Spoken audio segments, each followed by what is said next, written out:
Fíjense, mis hermanos, que posiblemente una de las doctrinas que a lo largo de la historia de la Iglesia ha tenido quizá variaciones y ataques es precisamente la doctrina de la encarnación del Hijo de Dios. Muchas cosas han sido dichas en relación a esa doctrina, desde el punto de que el Hijo de Dios no pudo encarnarse como un ser humano verdadero de carne y hueso, sino que parecía simplemente un ser humano.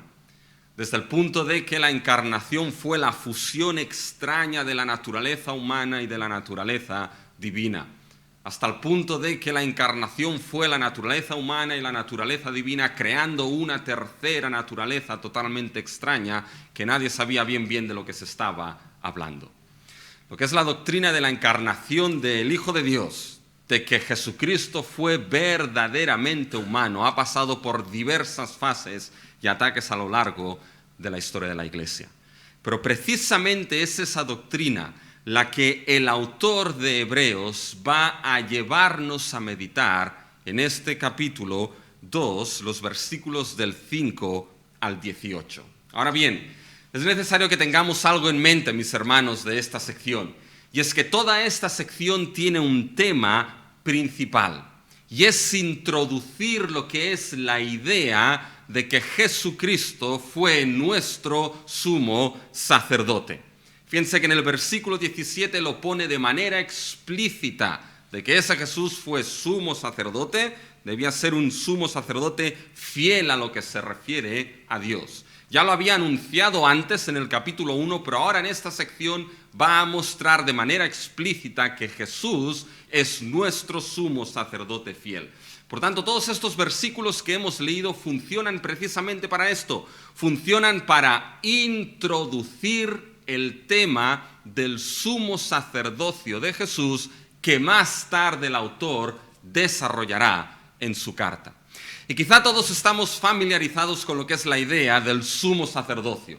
Quizá porque conocemos las Escrituras, quizá porque algunos venimos de un trasfondo católico romano en este país y el sumo sacerdocio nos ronda por la cabeza. Pero fíjense, mis hermanos, que debemos entender algo para estar todos en la misma página. Que el ser humano pecador necesita delante de Dios a alguien que le represente. El pecador necesita a alguien que se identifique verdaderamente con él para poder representarle delante de Dios y ofrecer la ofrenda para perdón de pecados que Dios requiere. Y esa figura, mis hermanos, era precisamente la figura del sumo sacerdote en el Antiguo Testamento.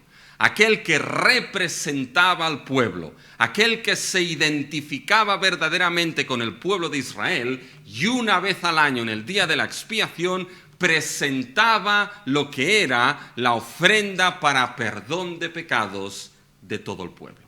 Pues bien, esa sección empezará a introducir este tema. Debemos tenerlo en mente, porque nosotros simplemente nos vamos a centrar hoy en lo que son los versículos del 5 al 13 y desarrollaremos del 14 al 18 en el próximo mensaje. Y lo que vamos a ver aquí es que el autor nos va a presentar algo que era esencial para que Jesús pudiese ser sumo sacerdote fiel.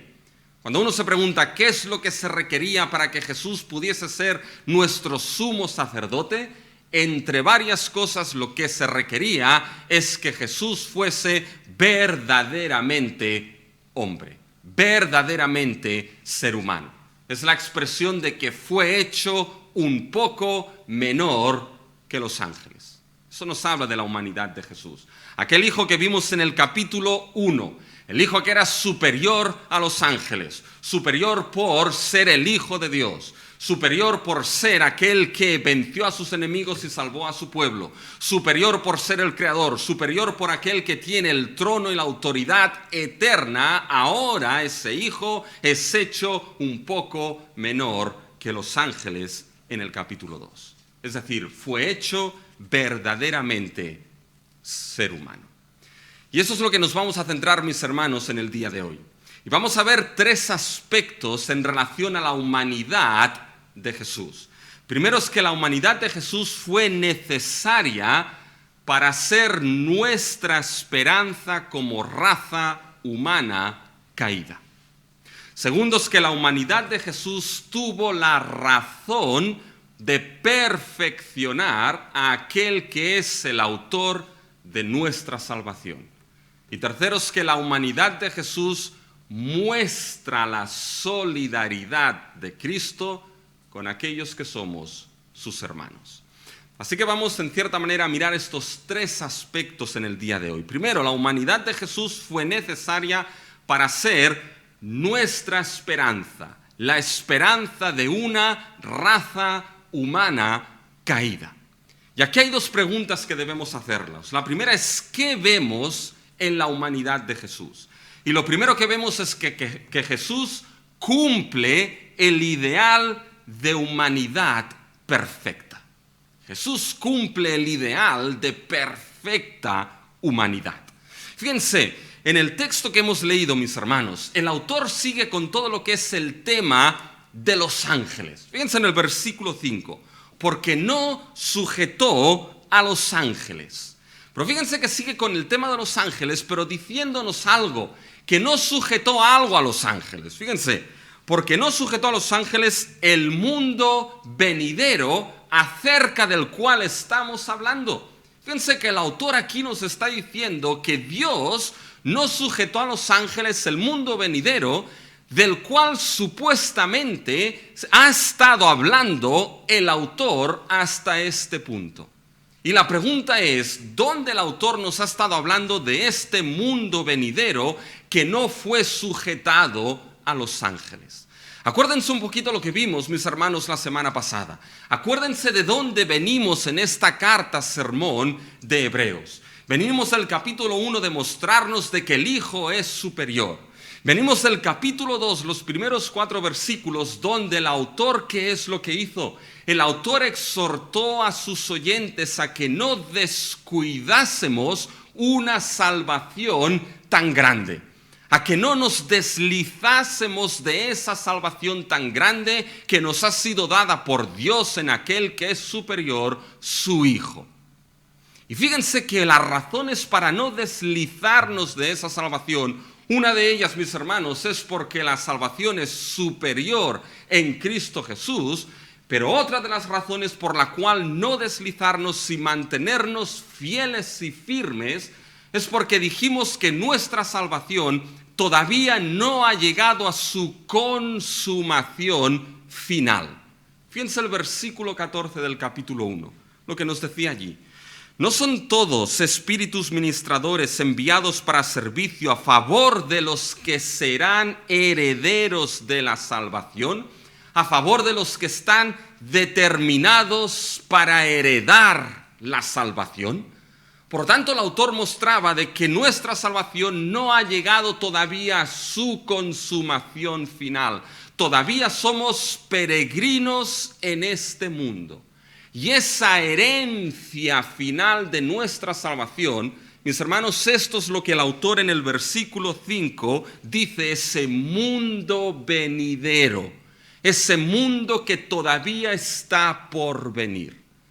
Pero fíjense que el autor lo pone como el mundo venidero. Es decir, nos está dando la imagen de un nuevo mundo, de un mundo que todavía no ha llegado a su consumación. Es la imagen de una nueva creación. Es la imagen de los nuevos cielos y de la nueva tierra. ¿Y cómo debemos entender esto, mis hermanos? Debemos entender que la historia de la Biblia, si tenemos que resumirla de una única manera, la historia de la Biblia va desde una primera creación hasta una nueva creación. De unos primeros cielos y tierra a unos nuevos cielos y una nueva tierra, mis hermanos. En Génesis 1 y 2, Dios creó todas las cosas. Y Dios creó al ser humano como la corona de su creación. Dios creó al ser humano su imagen y lo puso sobre toda su creación para gobernar y para sojuzgar esa creación. Fíjense que Adán, mis hermanos, era aquel que tenía que llevar la gloria, el reino, el descanso del Creador. Debía llevarlo a su máxima expresión. La gloria del reino del Creador debía extenderse a los 4 rincones de toda la creación. Es decir, la primera creación tenía un ideal que debía haberse llevado a cabo por el primer Adán. Pero ¿qué es lo que sucedió, mis hermanos? Lo que sucedió es Génesis 3. Lo que sucedió es que Adán y Eva se rebelaron y pecaron contra Dios. Y lo que sucedió es que el pecado entró en medio de la creación y todo ese ideal de la creación, todo ese ideal de la primera creación, mis hermanos, quedó sin cumplimiento. Pero lo glorioso es que Dios no decidió pasar página. Dios no decidió decir hasta aquí hemos llegado. Dios, con la historia de la salvación, decidió, mis hermanos, restablecer, restaurar, redimir ese ideal que la primera creación tenía que llegar y nunca llegó a ser. Por eso cuando vamos a lo largo de las Escrituras nos encontramos, por ejemplo, a Habacuc, hasta que la gloria llene todo lo que es la tierra. Nos encontramos a un Isaías que nos dice: he aquí, hago cosas nuevas, lo viejo pasó, todo será hecho nuevo. ¿Y cómo acaba la historia de la Biblia, mis hermanos? El apóstol Juan contemplando algo. El apóstol Juan contemplando y vi que, en Apocalipsis 21:1, vi un cielo nuevo y una tierra nueva, porque los primeros pasaron. Esto, mis hermanos, es a lo que se refiere precisamente el versículo 5 de Hebreos 2, porque no sujetó a los ángeles el mundo venidero, es decir, esa consumación de la salvación en esos nuevos cielos, en esa nueva tierra, en ese ideal de la creación. Mis hermanos, lo que va a ser la consumación de nuestra salvación no será vivir como almas flotantes entre nubes de algodón o de queso Filadelfia. No va a ser, mis hermanos, estar volando sin cuerpo alguno, tocando las arpas en la tercera dimensión. Va a ser vivir, mis hermanos, como aquellos resucitados en Cristo Jesús, como ciudadanos de unos nuevos cielos y de una nueva tierra transformada cuando nuestro Señor Jesucristo venga. Una nueva creación donde el llanto ya no existirá más, donde el pecado ya no será una realidad, donde no habrá más dolor y donde la gloria del Cordero será la luz que los ilumine día tras día, día tras día. Donde nuestra vida vivirá bajo el reposo de aquel que es el Creador y Redentor en comunión perfecta con Él. Fíjense, mis hermanos, pregunten a la Biblia. No le pregunten al pastor, pregunten a la Biblia. ¿Por qué no descuidar nuestra salvación? Y el versículo 5 responde: porque no sujetó a los ángeles el mundo venidero acerca del cual estamos hablando. Por lo tanto, la pregunta aquí es: entonces, ¿a quién sujetó esos nuevos cielos y esa nueva tierra? ¿A quién sujetó Dios ese ideal último de la creación y la salvación? ¿Y saben a quién lo sujetó? La respuesta son los versículos del 6 al 8, donde el autor está citando el Salmo 8. Fíjense lo que dice, fíjense a quién sujetó ese ideal. Versículo 6, porque alguien testificó en cierto lugar diciendo: ¿qué es el hombre para que te acuerdes de él? O el hijo del hombre para que le visites. Le hiciste un poco menor que los ángeles, le coronaste de gloria y de honra, y le pusiste sobre las obras de tus manos, todo lo sujetaste bajo sus pies. Esa es la respuesta de a quién Dios sujetó el ideal último de la creación. ¿Y saben lo que es, mis hermanos, el Salmo 8? El Salmo 8, mis hermanos, es David.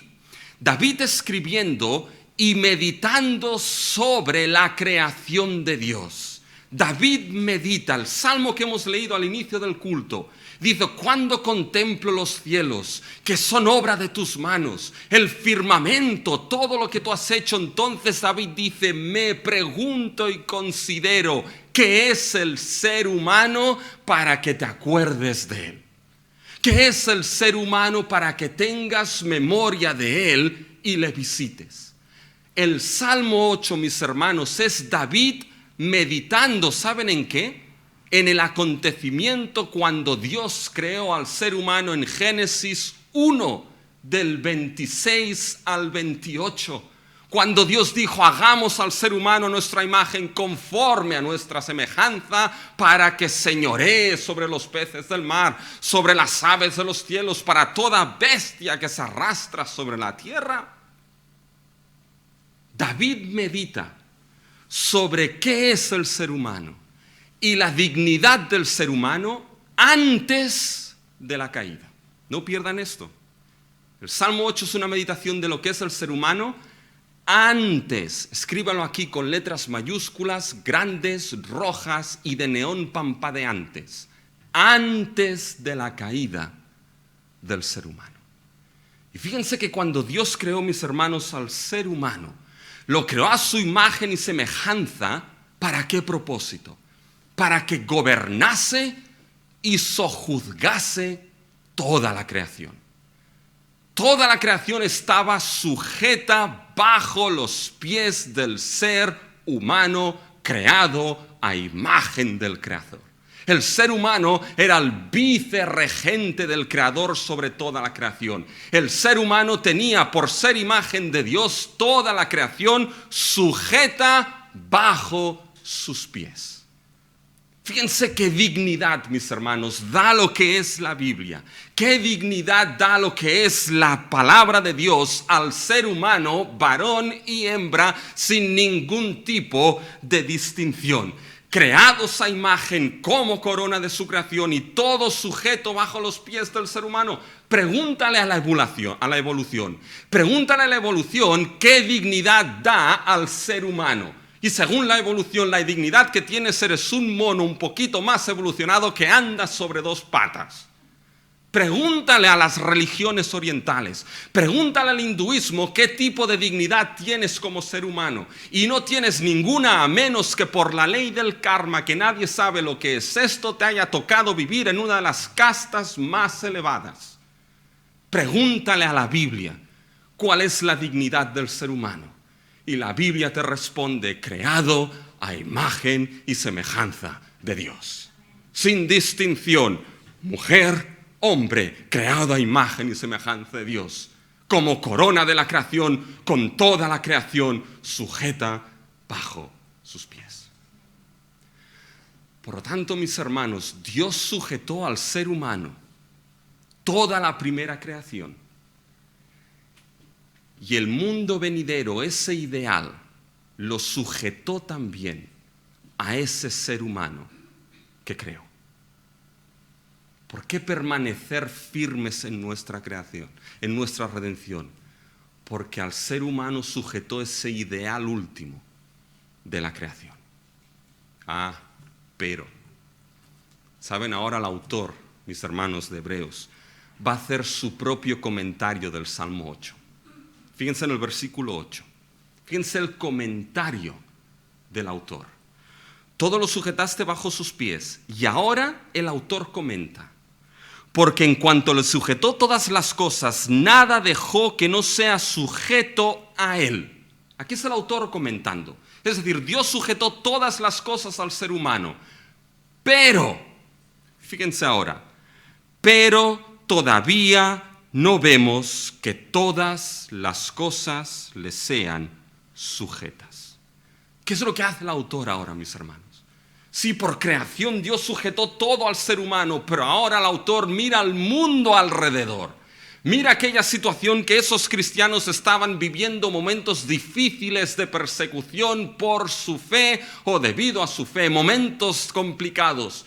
Y el autor ahora que nos ha llevado a las cumbres de la creación, nos pone de pies en el suelo, nos coge de los tobillos y nos baja de pies en el suelo, nos dice, pero todavía ese ideal glorioso que Dios quiso para el ser humano en la creación, ese ideal no lo vemos cumplido. Porque cuando uno mira alrededor, el mundo que tiene alrededor, mis hermanos, se pregunta, ¿dónde está ese ideal de que todo le está sujeto al ser humano? Uno mira alrededor y puede darse cuenta de que hay machismo y feminismo radicales que pervierten totalmente lo que es el ser humano, tanto como hombre y mujer. ¿Dónde está ese ideal sujeto al ser humano? ¿Es esto? Uno mira al mundo y se da cuenta de que una de las grandes empresas que hay en este mundo es el tráfico sexual de mujeres y de niños. ¿Es esa la dignidad del ser humano? ¿Dónde está ese ideal? Uno mira al mundo alrededor y se da cuenta de que un virus, mis hermanos, es capaz de doblegar a las naciones más poderosas y que no saben lo que hacer. ¿Es eso que todo está sujeto bajo la autoridad del gobierno del ser humano? Miramos un mundo donde se nos tienen que cambiar prótesis de caderas, prótesis de rodillas, arreglar lo que son las cataratas. ¿Es eso ese ideal donde todo está sujeto al ser humano? El autor dice, todavía no vemos esto. Pero ahora, mis hermanos, viene uno de los mayores y más gloriosos peros que hay en la Biblia. Y es el pero del versículo 9. Fíjense lo que el autor dice. Pero vemos a aquel que fue hecho un poco menor que los ángeles. ¿Qué está diciendo el autor? Quizá no ves el ideal cumplido en el ser humano, eso no importa. Pero ves a uno que fue hecho un poco menor que los ángeles. Es decir, ves a uno que fue hecho ser humano verdadero. ¿Ves a quién? Dice el autor. Vemos a aquel que fue hecho un poco menor que los ángeles, a Jesús coronado de gloria y de honra. Fíjense lo glorioso de lo que el autor está haciendo, mis hermanos. El autor está aplicando el Salmo 8, que nos habla del ser humano antes de la caída, y lo aplica a la persona de Jesús. Fíjense los versículos 7 y 9. Fíjense, mis hermanos, cómo aplica el Salmo el autor. Versículo 7. Le hiciste un poco menor que los ángeles, el ser humano. Fíjense cómo ahora esto se ve en Jesús. Pero vemos a aquel que fue hecho un poco menor que los ángeles, a Jesús. Versículo 7. El ser humano le coronaste de gloria y de honra. Versículo 9, fíjense quién es coronado aquí. Coronado de gloria y de honra. ¿Se dan cuenta? Ahora Jesús, mis hermanos, con esa aplicación lo que el autor está haciendo es que ahora Jesús es aquel que cumple el ideal de humanidad perfecta. El ideal de humanidad que el ser humano perdió por su pecado, esto se cumple en Cristo Jesús. Jesús es el ser humano real, perfecto y verdadero. Jesús es el ser humano sin pecado en él, que cumple el ideal que Dios tenía para la humanidad en la primera creación, y nosotros, mis hermanos, perdimos. Pero ¿saben? Hay una gran diferencia entre la creación y Jesús. ¿Y saben cuál es la diferencia? Observen cómo Jesús fue coronado de gloria y de honra. Fíjense en el versículo 9. Pero vemos a aquel que fue hecho un poco menor que los ángeles, a Jesús coronado de gloria y de honra a causa del padecimiento de la muerte. Mis hermanos, el primer Adán fue coronado de gloria y de honra por creación. El postrer Adán, Jesucristo, fue coronado de gloria y de honra a causa de los padecimientos de la muerte. Es decir, fue la cruz el camino por el cual el hombre perfecto, Jesús, aquel que es el ideal de humanidad perfecta, Jesús, recibió la corona de gloria y honra, no por creación, sino por la cruz del Calvario. ¿Y cómo debemos entender esto? Porque, mis hermanos, el autor ya nos lo ha dicho. Después de que Cristo murió, Cristo resucitó y el Padre lo exaltó a la diestra. ¿Y qué es lo que sucedió? El Padre mismo le dijo: siéntate a mi diestra hasta que ponga a tus enemigos por estrado de tus pies. Fue precisamente a causa de la muerte, mis hermanos, que Cristo fue exaltado y todo quedó bajo sus pies, todo sujeto a los pies de aquel que es el ser humano perfecto. Lo que Adán no pudo, ahora queda sujeto a Cristo Jesús como el hombre, ser humano perfecto. Y mis hermanos, esto nos muestra que la humanidad perfecta que perdimos por el pecado ahora está en el Señor Jesucristo. Lo que nos muestra, mis hermanos, es que entonces el mundo venidero, lo que es la herencia de nuestra salvación, la esperanza en nuestra salvación, se encuentra sujeta únicamente y solamente en Jesucristo y en nadie más. Y esto es de esperanza y de firmeza. Esa esperanza, ¿sabes por qué?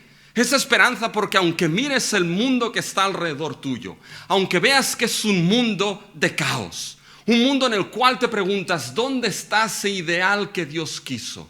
Un mundo donde ves sufrimiento quizá en tu vida, un mundo donde muchas veces te hace plantear, ¿es legítimo o sirve seguir adelante? ¿Sirve de algo estar firme en esa fe la cual no veo que haya respuesta muchas veces? ¿Y saben cuál es la respuesta? La respuesta es sí.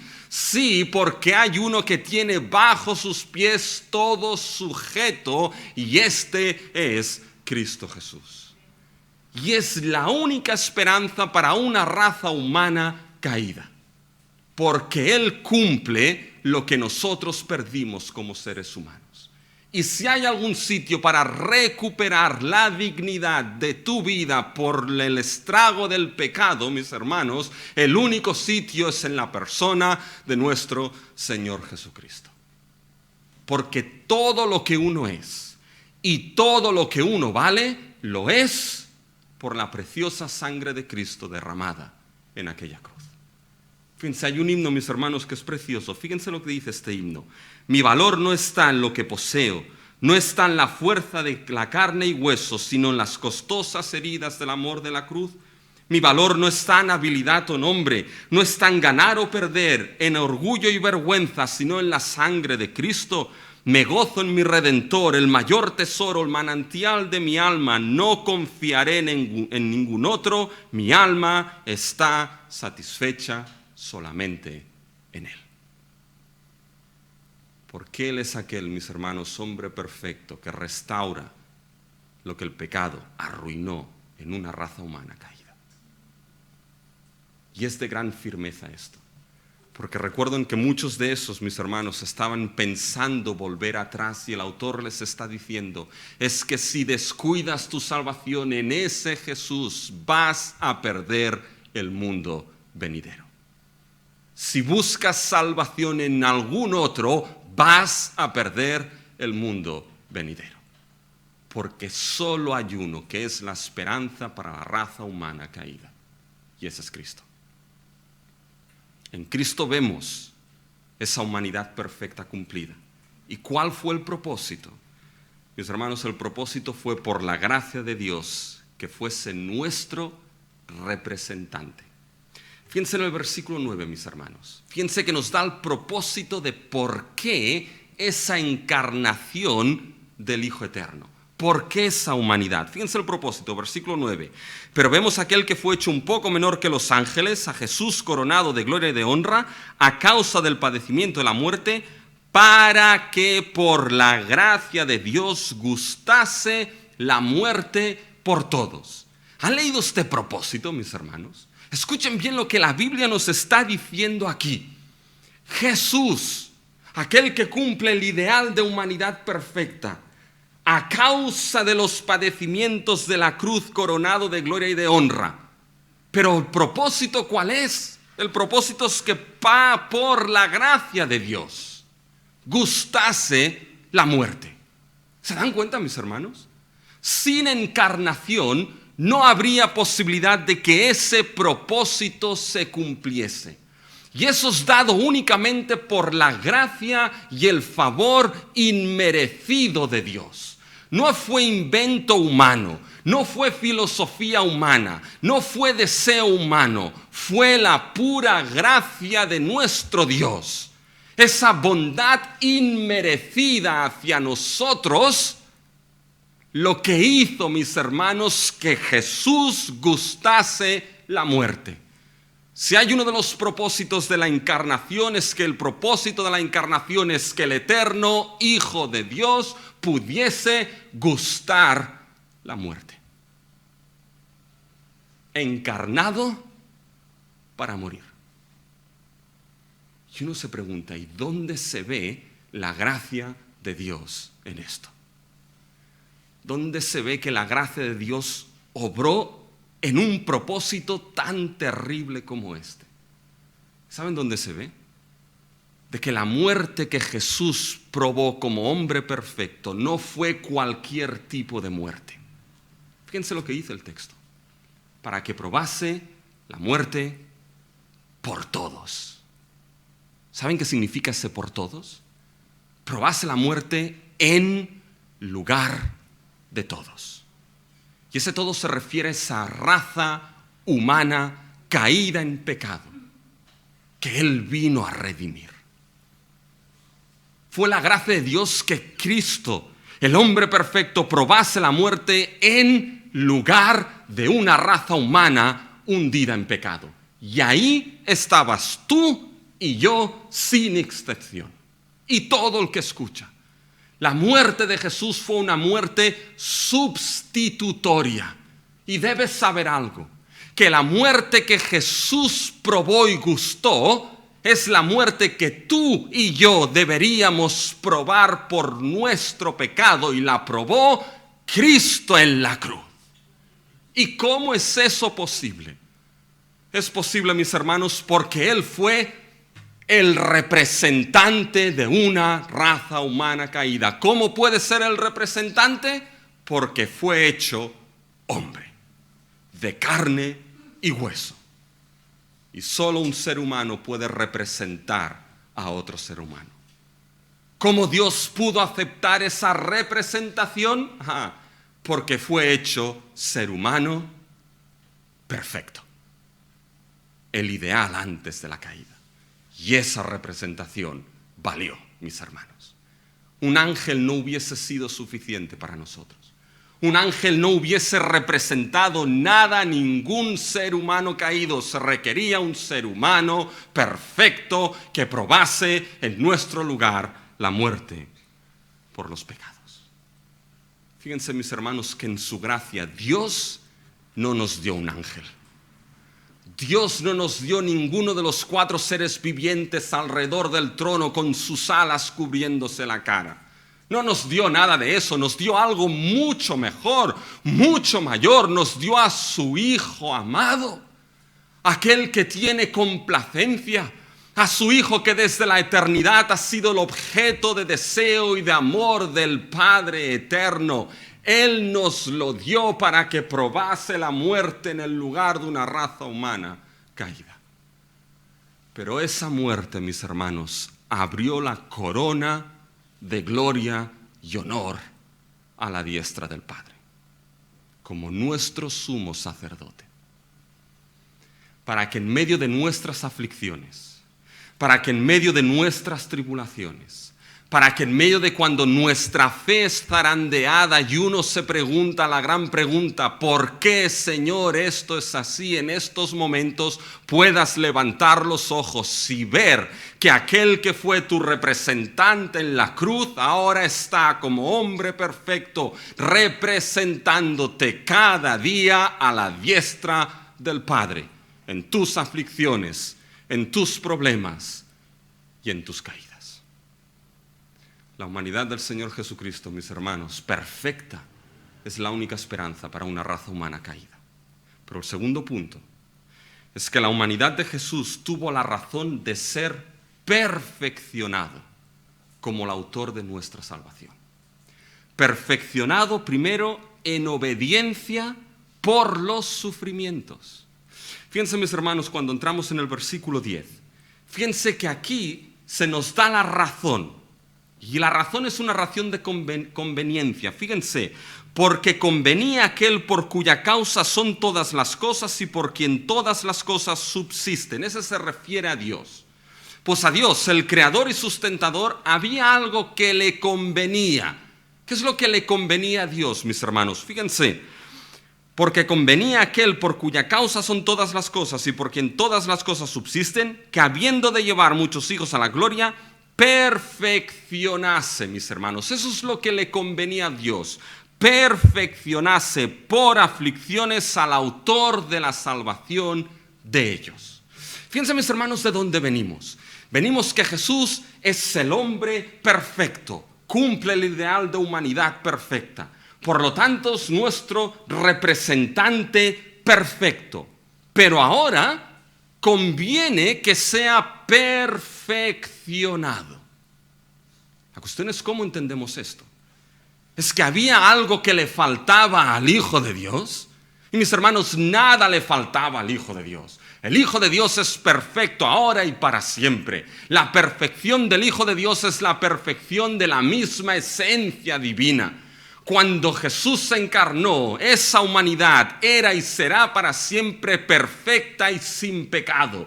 Ni una célula del pecado de Adán recorría las venas y la sangre de nuestro Señor Jesucristo, ni una. Por lo tanto, ¿cómo entendemos eso de que convenía perfeccionarle?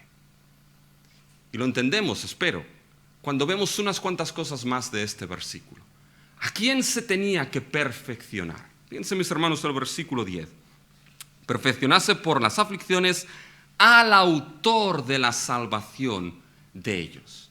La palabra aquí autor es importante, porque se puede traducir como capitán o el que es pionero. ¿Y qué es un pionero, mis hermanos? Un pionero es aquel que abre camino hacia nuevas tierras para otros. El 2 de marzo de 1972 se envió lo que fue la sonda espacial Pionera 10, que fue la primera que consiguió pasar el cinturón de asteroides y llegar a Júpiter, que era su objetivo. Y esa sonda Pioneer 10 abrió el camino a nuevos horizontes para otras sondas espaciales que vendrían más tarde. Eso es precisamente lo que es ser el pionero o el capitán. Es aquel, mis hermanos, que abre camino, que camina primeramente el camino que otros caminarán para guiarles y llevarles a nuevas tierras. Pues aquí el pionero de la salvación fue aquel que caminó el camino primeramente hacia la gloria de los nuevos cielos y tierra.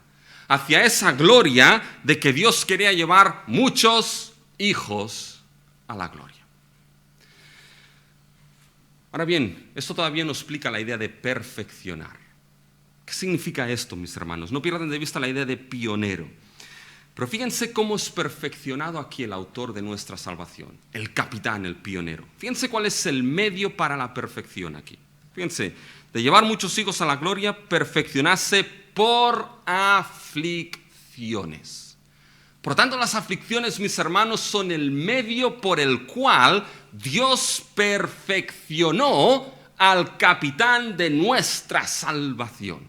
Saben, algunos piensan, y se ha opinado de que como la humanidad de Jesús era perfecta y Jesús no podía pecar, lo que son sus tentaciones y aflicciones no fueron reales. Pero nada más lejos de lo cierto. El autor no tiene esto en mente. Cuando Jesús, el Hijo de Dios, se encarnó, mis hermanos, nació en un mundo lleno de sufrimiento y en un mundo lleno de aflicciones.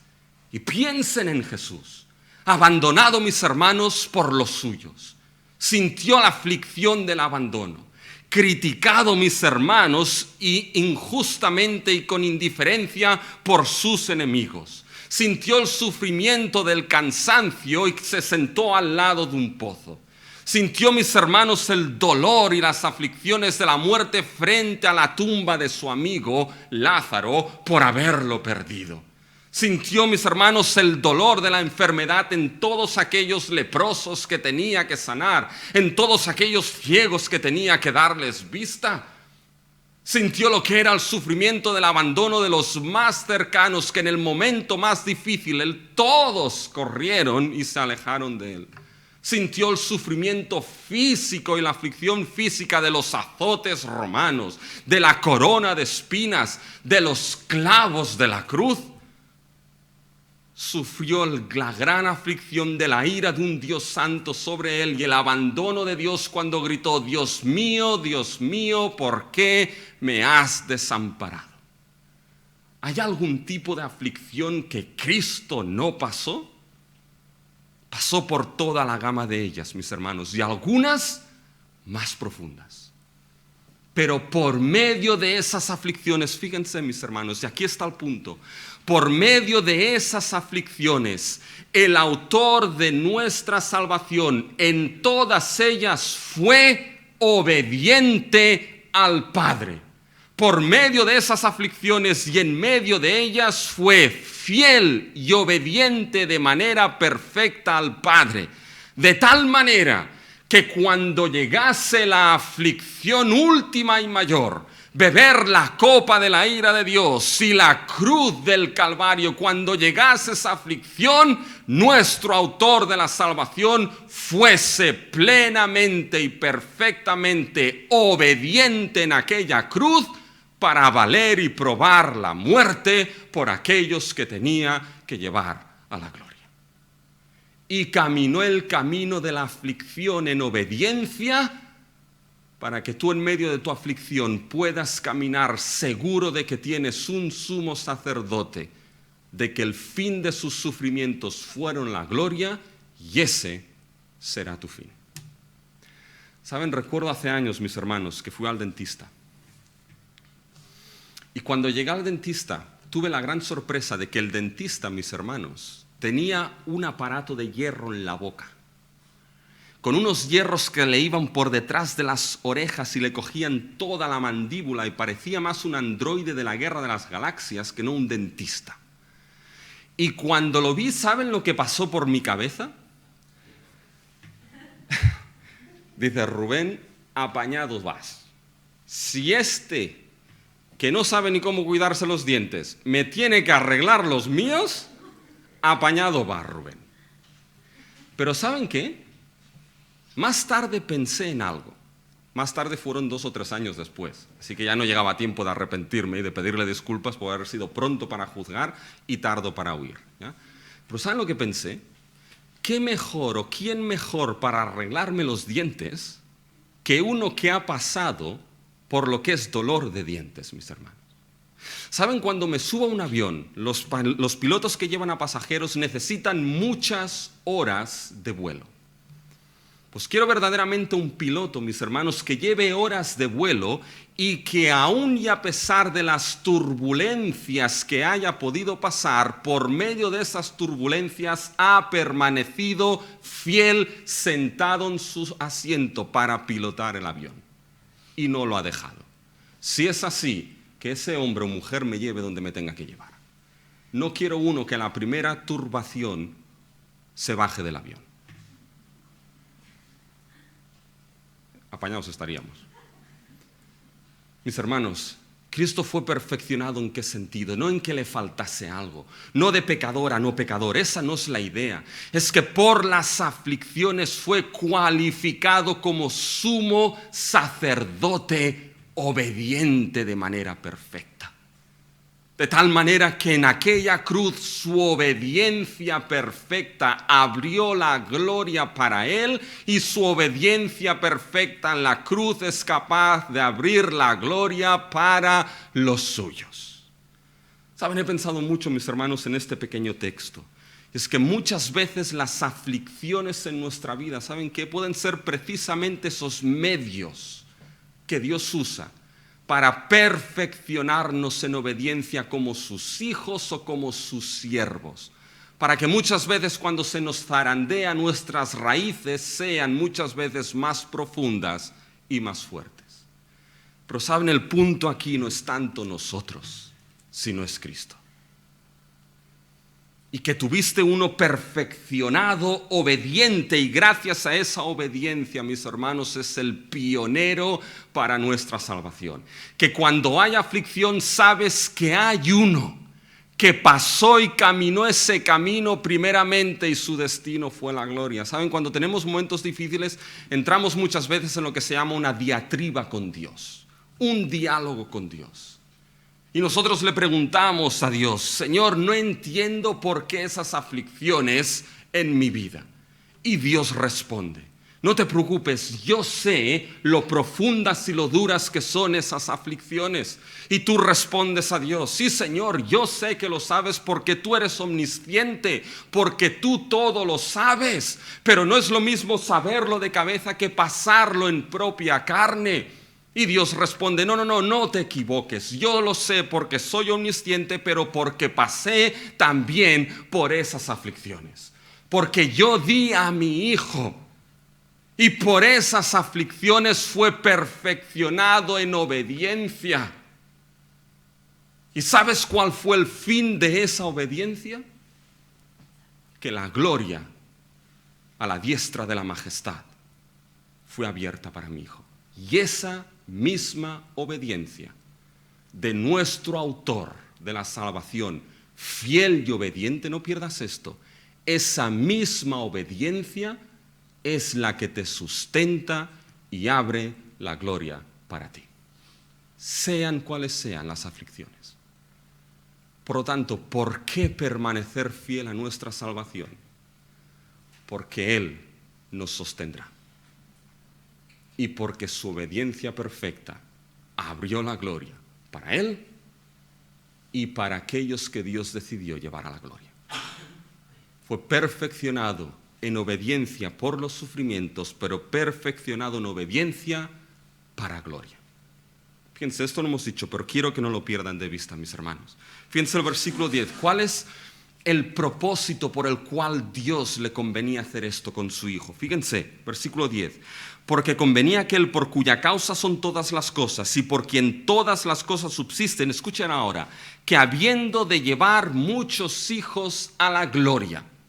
Eso se puede entender como propósito, que con el propósito de llevar muchos hijos a la gloria, convenía que perfeccionase al autor de su salvación. ¿Se dan cuenta?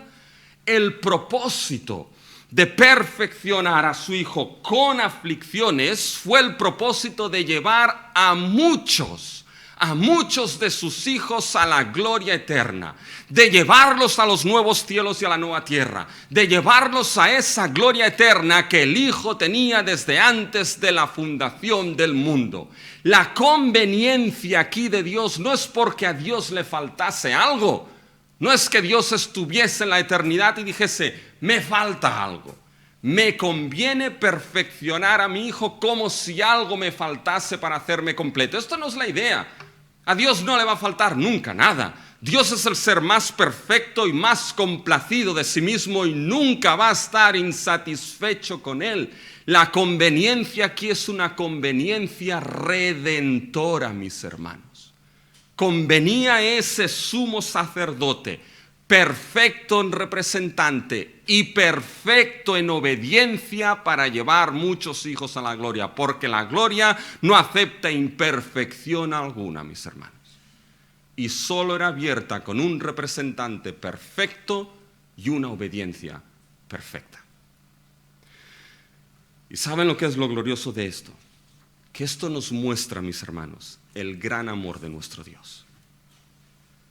El gran amor de nuestro Dios, de que para nosotros, para aquellos pecadores que Dios amó desde antes de la fundación del mundo, para aquellos que no quisimos saber nada de Él, con el propósito de llevar muchos de sus hijos a la gloria eterna, Dios tuvo por conveniencia cargar nuestro pecado en su Hijo. Tuvo en conveniencia perfeccionar con las aflicciones a su amado.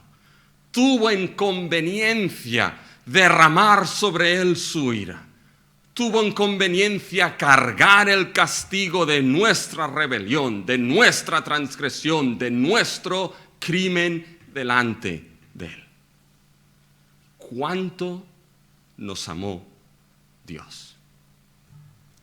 ¿Cuánto nos ama Dios, mis hermanos? ¿Cómo no vamos a permanecer a ese Dios que tanto nos ama?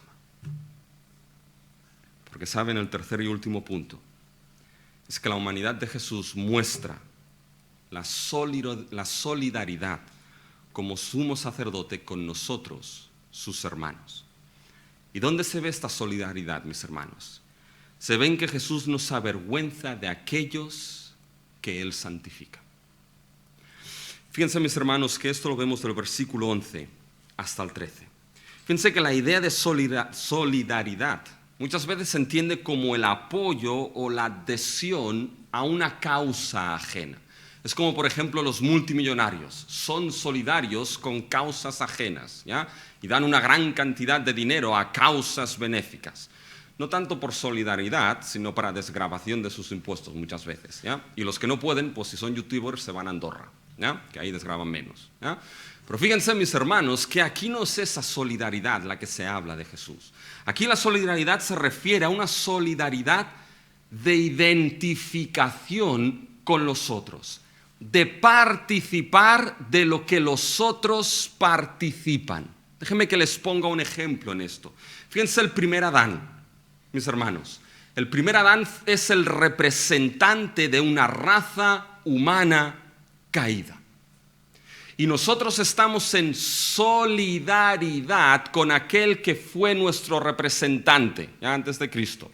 Es decir, participamos de su culpabilidad, participamos de su pecado, participamos de esa herencia y naturaleza caída.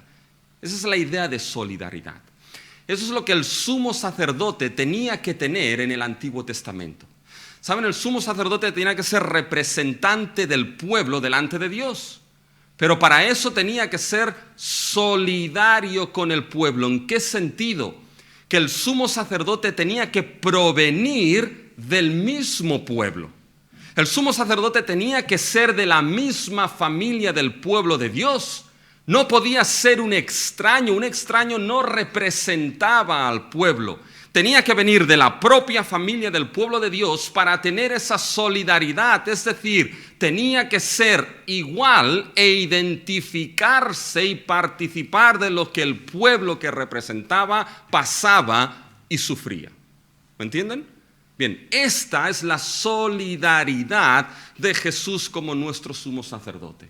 Es una solidaridad de familia. ¿En qué sentido? En que fue hecho de la familia de la raza humana y participó solidariamente de todo lo que nosotros participamos. Fíjense el versículo 14. Así que, por cuanto los hijos participaron de carne y sangre, Él también participó de lo mismo. Su solidaridad fue una solidaridad de familia, de la raza humana, y participó de carne y sangre de lo que nosotros mismos participamos. Eso volveremos en el siguiente mensaje, mis hermanos, esa solidaridad de Jesús. Pero piensen en lo siguiente, si la evolución fuese verdad, un monito, un gorilita, un simio, serviría para ser solidario. Porque según la evolución venimos de la misma familia. Pero nada de eso, mis hermanos. Necesitamos uno que era de la familia de la raza humana y que participase de las aflicciones de aquellos que tenía que llevar a la gloria. Y fíjense, mis hermanos, cómo esa solidaridad de familia se ve. Y con esto voy a intentar hacerlo así, rápido, para ir acabando. Fíjense en la solidaridad de familia. Fíjense los términos que se utilizan. Versículo 11.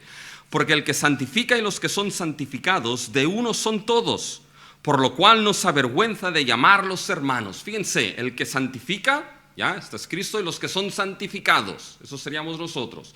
De uno son todos. Ese de uno son todos se refiere que son de la misma familia. ¿Cómo lo sabemos? Porque esto es lo que explican los versículos 12 y 13. Fíjense los términos familiares en los versículos 12 y 13. Al final del versículo 11, no se avergüenza de llamarlos hermanos, diciendo, anunciaré a mis hermanos tu nombre. Fíjense ahora en el versículo 13, al final, y de nuevo, he aquí yo y los hijos que Dios me dio, hermanos, hijos. ¿Cuál es la solidaridad aquí, mis hermanos? La solidaridad de Jesús, nuestro sumo sacerdote, es que participa de la misma familia que nosotros y nos llama hermanos. Ahora, aquí el autor está citando dos textos, el Salmo 22 e Isaías 8, 17 y 18. ¿Y cómo encajan aquí? A ver si lo explico de la mejor manera, mis hermanos. ¿Saben cómo encajan? El Salmo 22, mis hermanos, es ese salmo donde el salmista grita: Dios mío, ¿por qué me has desamparado? El salmista ve que Dios le ha abandonado, pero llega un momento que Dios responde a su oración y el salmista dice: Dios ha respondido y me ha salvado, entonces anunciaré tu nombre, anunciaré el poder de tu salvación a mis hermanos, a la congregación de aquellos que son mi familia. E Isaías 8, mis hermanos, es un texto donde el pueblo de Dios no escuchó la palabra de Dios, donde el pueblo de Dios no escuchó la profecía que Dios decía. ¿Y saben lo que Dios dice? Ata y sella esa profecía. Pero Isaías dice: yo confiaré en Jehová, y los hijos que me has dado confiarán. Y cuando esa profecía se cumpla, nuestra confianza y fe en Dios será testimonio de que esa palabra fue verdadera. Apliquen esto a la solidaridad de Cristo, mis hermanos. Apliquen esto, que aquel que gritó en la cruz, el Salmo 22, Dios mío, ¿por qué me has desamparado?, fue nuestro Señor Jesucristo. Y Dios, mis hermanos, escuchó a Cristo. Dios escuchó a Cristo levantándolo después de la tumba. Pero Cristo, en el peor momento de todos, en aquella cruz donde había aquellos que le decían: si tú eres el Cristo, oye, sálvate a ti mismo y a nosotros. A otros salvó y no puede salvarse a sí mismo, pero aún así Cristo Jesús dijo: yo confiaré en Dios, como dice Isaías. Y mis hermanos, mis hijos, también. La idea, mis hermanos, es que Cristo proclamó esa gran salvación a su familia. ¿Y saben quién es su familia? Aquellos que Él ha redimido. ¿Se dan cuenta? Siendo pecadores, ahora Cristo no se avergüenza de llamarnos hermanos. Y esa fe de Cristo, mis hermanos, y de todo el pueblo, es una fe que al final dará testimonio de que la palabra superior de salvación en Cristo es perfecta y válida. Teología profunda, pero altamente práctica. ¿Saben por qué? Altamente práctica, mis hermanos, porque si somos hijos de una misma congregación, no podemos avergonzarnos de ninguno de nosotros. Pero altamente práctica, mis hermanos, porque en momentos difíciles de nuestra fe hay algo que no podemos hacer. No podemos avergonzarnos de aquel que no se avergonzó de nosotros. No puedes avergonzarte de aquel que no se avergüenza de llamarte hermano. Y debes permanecer en tu fe, porque al final esa fe, aunque el mundo no crea y esté en contra del Evangelio, esa fe al final será testimonio de que el Evangelio es verdad y nuestra fe no es en vano. Sabes, no sé, después de esa pandemia, cómo acabaremos. Tampoco sé cómo acabará la congregación. Pero lo que sí puedo decirte es que permanezcas fiel. No solamente para que la iglesia se sustente, porque llegará un día que cruzaremos la meta final. Y en ese día, mis hermanos, lo más glorioso será decir, como Pablo dice: he guardado la fe. Porque hay un sumo sacerdote que me sostiene hasta el fin. Nuestro Dios y nuestro Padre Celestial, gracias te damos, Dios nuestro, porque a ti te convenía perfeccionar al pionero de nuestra salvación. Y tú lo hiciste. Y Él no se avergüenza de llamarnos hermanos, de estar en solidaridad con nosotros. Oh Señor, te pedimos que no nos avergoncemos de Él. Manténnos fieles, para que el día que participemos de la Santa Cena en la presencia de su reino, podamos decir y podamos gozarnos en que hemos guardado la fe por tu pura gracia. En el nombre de Cristo Jesús. Amén.